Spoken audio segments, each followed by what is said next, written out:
would, in Leviticus Vayikra, chapter 19. I love this passage.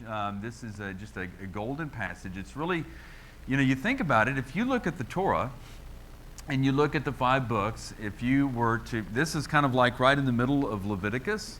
And I don't know if it's how close it is, but it's right in the heart of the Torah. If you go from Genesis to the end of Deuteronomy, these chapters are really right in the center. And this passage, it obviously is titled Kiddushim. And as we've talked about, that means holy ones.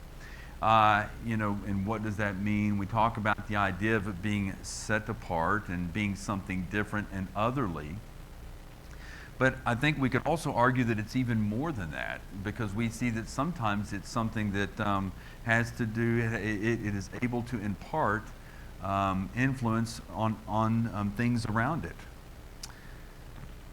And of course, we get this term into the Greek, this hagios, is this holy ones, kiddushim, hagios, and then of course we get into the New Testament, saints, or into the English, we get the translation there as saints, right?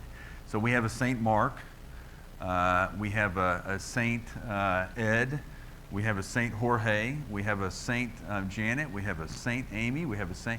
So if you are a follower of Yeshua, in fact, the Apostle Paul, this is how he begins his letters oftentimes, and he talks about the people. In fact, I think it's interesting that oftentimes in these letters, he's going to talk about some raunchy stuff that's going on with these people. But you know what he calls them? Saints. You are saints according to your calling. Regardless of what you may think about the Kahila, regardless of what you may think about who you are, and regardless of what you may think about your neighbor, regardless of what you may think about your friends and other people in the congregation, if you're a follower of Yeshua, your calling is to sainthood, holiness. That's your calling. And what does that look like? And of course, I love it because Leviticus, as you look at this in chapters 19 and 20, it really gives us a picture of that in a particular context. And I think that it's important that we understand the Torah on its terms.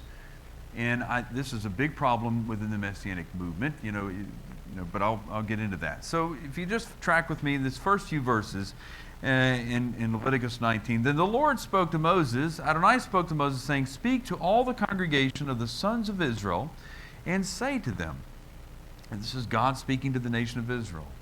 It says, "You shall be holy, for I am the Lord your God, am holy." Peter quotes this in 1 Peter when he's talking to the followers that are dispersed abroad in Asia Minor. He quotes this passage. "And every one of you shall reverence, shall fear his mother and his father, and you shall keep my Sabbaths. I am the Lord your God. Do not turn to idols, molten images, or molten gods. I am the Lord your God." So the title of my message today is real creative: Saints, Mothers, and Shabbat.